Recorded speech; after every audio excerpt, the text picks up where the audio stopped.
Allah menggambarkan kepada Nabi Ibrahim tentang beliau dengan orang tuanya. Allah menggambarkan bahwa Nabi Ibrahim tetap mengingatkan kepada orang tuanya Azar. Wa idh qala Ibrahimu li abihi Azar atattakhidhu asnaman alihah inni araka wa qaumaka fi dhalalin mubin. Ingatlah ketika Nabi Ibrahim mengingatkan kepada ayahanda yang bernama Azar. Beliau katakan, wahai ayahanda, atattakhidhu asnaman alihatan. Pantaskah kau jadikan patung-patung itu sebagai Tuhan? Inni araka wa qaumaka fi dhalalin mubin. Sesungguhnya aku melihat engkau dalam kondisi kesesatan yang sangat luar biasa. Tetapi apa Bapak dan Saudara yang dihadapinya? Bukan penerimaan yang baik. Bahkan Nabi Ibrahim bukan hanya kepada ayahnya, kaumnya juga begitu. Di Palestina ada sebuah tempat di mana penempatan berhala-berhala. Kalau di Mekah ada namanya dulu Ka'bah. Di dalam Ka'bah itu ada 360 berhala. Di Palestina pun di mana Nabi Ibrahim berada, bapaknya bikin suatu gudang yang besar. Di situ ratusan berhala-berhala. Ketika mereka berpesta-pesta merayakan hari besar mereka, Nabi Ibrahim nyelinap dan menghancurkan patung-patung itu. Kemudian terjadi dialog. Karena tidak semua dihancurkan. Satu patung yang besar, diberinya tombak yang besar juga. Kemudian mereka ditemukan bahwa mereka yang menghancurkan arah tidak lain adalah Ibrahim. Maka Ibrahim dipanggil oleh Raja Namrud dengan kalimat, ya Ibrahim, apakah anda yang a'anta fa'alta bi'alihatina ya Ibrahim. Wahai Ibrahim, apakah engkau yang menghancurkan berhala kami ini? Kau termasuk sesat yang sangat luar biasa, kata mereka. Nabi Ibrahim menjawab dengan santai. Qala bal fa'aluhu kabiruhum hadza. Iya, ini yang besar yang menghancurkan. Silahkan tanya kalau memang dia bisa bicara. Subhanallah, orang-orang kafir, Raja Namrud dan seluruhnya terdepak tidak bisa menjawab. Apa kemudian mengatakan, kau tahu bahwa berhala tidak bisa berbicara. Kalau memang engkau tahu bahwa berhala tidak bicara, kenapa kau sembah? Tetapi subhanallah, mereka sudah marah dan memutuskan bahwa Ibrahim harus dibakar. Apa yang terjadi Bapak dan Saudara? Ketika keputusan Raja Namrud untuk membakar Ibrahim, Nabi Ibrahim tetap santai. Dia serahkan semuanya kepada Allah. Ketika api sudah besar, Ibrahim siap dilemparkan. Ibrahim menyerahkan diri kepada Allah. Hasbunallah wa ni'mal wakil. Ni'mal maula wa ni'mal nasir. Ketika Ibrahim menyerahkan semuanya kepada Allah, hasbunallah, yang mencukupi kami adalah Allah. Dialah wakil yang paling benar menurut kami. Kemudian Allah turunkan perintah kepada api dengan kalimat kul ya narukuni wardan wasalaman ala Ibrahim. Api mestinya membakar. Tetapi ketika Ibrahim menyerahkan semua kepada Allah, apapun masalahnya kepada Allah,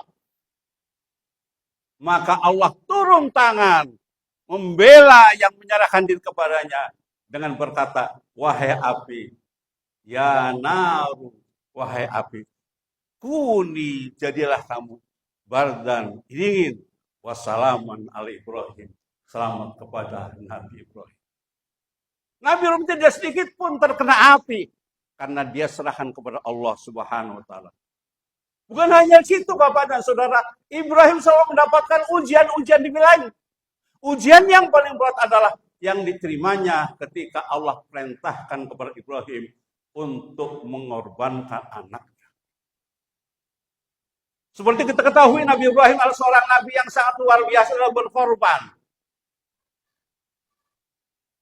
Beliau kalau berkorban tidak 1 ekor kambing atau sapi, tapi 1000 ekor kambing, 100 ekor onta. Seperti Nabi Muhammad juga ketika korban terakhir waktu haji wada, beliau tidak sedikit pula korbannya. Nabi Muhammad korban dengan 100 ekor onta. 63 dipotong oleh beliau, 37 dipotong oleh sahabat Ali radhiyallahu anhu. Nabi Ibrahim mengatakan bahwa apapun kehidupanku, inna sholati wa nusuki wa mahyaya wa mamati lillahi rabbil alamin. Sesungguhnya hidupku, salatku, ibadahku untuk Allah. 1 kali beliau ucapkan janji kepada Allah bahwa hidup dan hidup untuk Allah Subhanahu wa taala. Kemudian Allah menguji dengan diperintahkannya untuk mengorbankan ananda Ismail alaihissalam.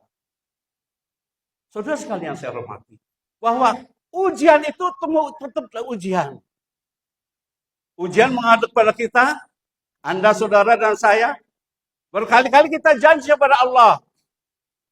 Sejauh mana ujian itu sama kita.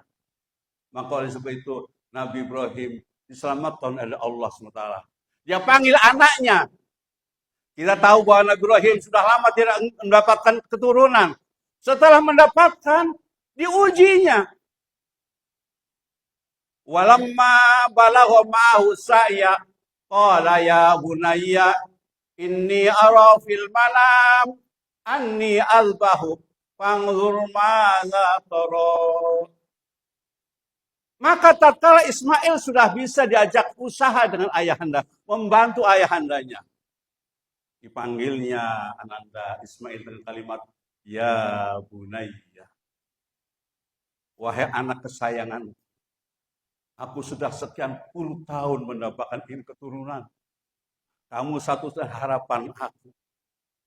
Kamu anak yang paling aku cintai. Ismail bertanya, wahai ayah, kenapa engkau berkata demikian? Inni arafil manam anni azbahuk fanzur madza. Saya mendapatkan tugas dari Allah dalam tidur tadi malam.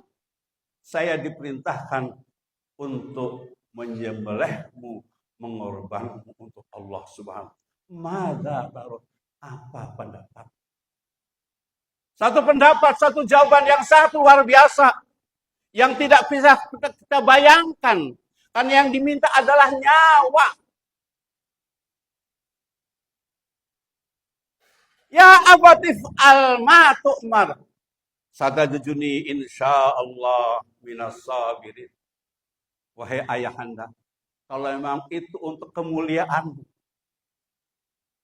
itu adalah perintah Allah untuk laksanakan, saya siap terima dengan penuh kesabaran.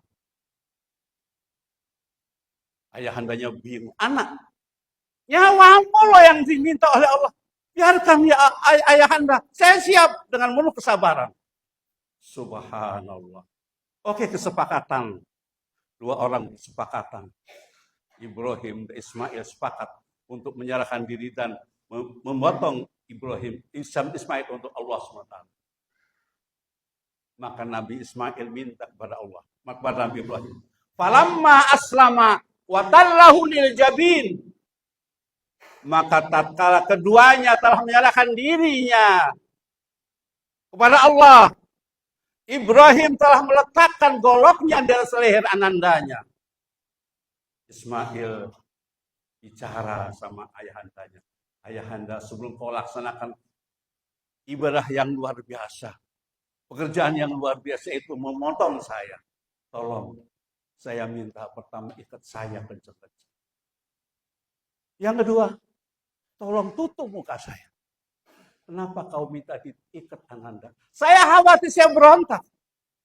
Akhirnya tidak terjadi. Kenapa saya minta tutup mukanya? Saya khawatir kau melihat muka saya tidak jadi.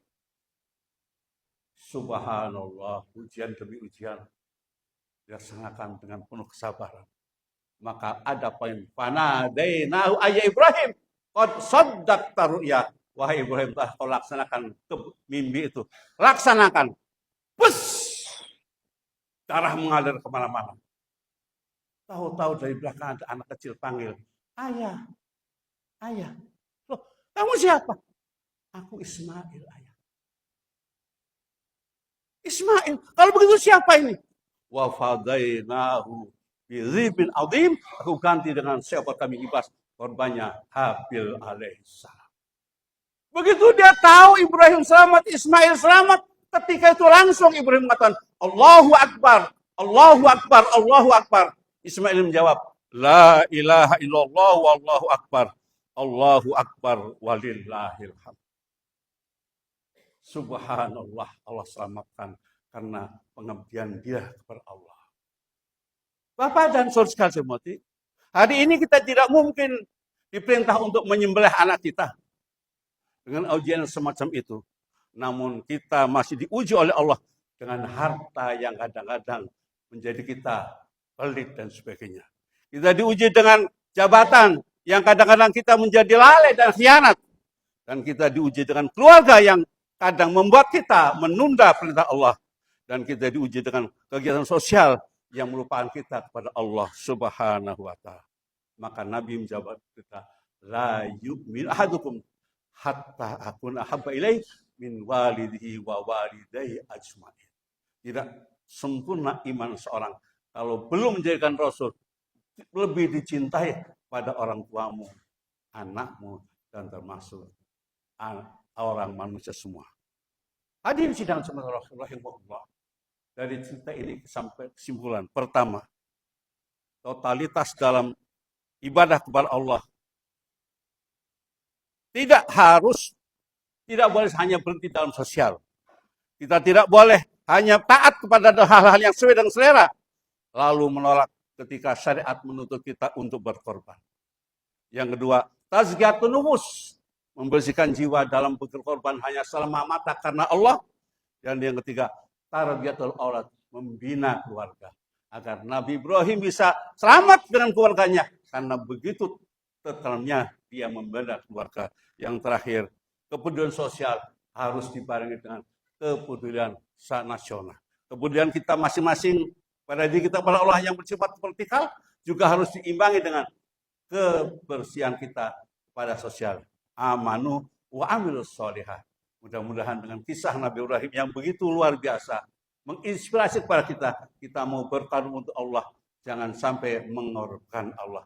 Berkorban untuk masjid, jangan mengorbankan masjid. Berkorban untuk Islam, jangan mengorbankan Islam. Amin ya rabbal alamin. A'udzubillahi minasyaitonir rajim. Wa idzin tara Ibrahim rabbuhu bikalimatin fatammahum. Qala inni ja'iluka lin-nasi imama. Qala min dzurriyyati. Qala la yanalu ahdil zalimin. Barakallahu li wa lakum fil Qur'anil azim. Wa nafa'ani wa iyyakum bima fihi minal ayati wa dzikril hakim. Wa taqabbala minni wa minkum tilawatahu innahu huwas alim. Wa ya fawzal mustaghfirin wa ya najat taibin fastaghfiru innahu huwal ghafurur rahim.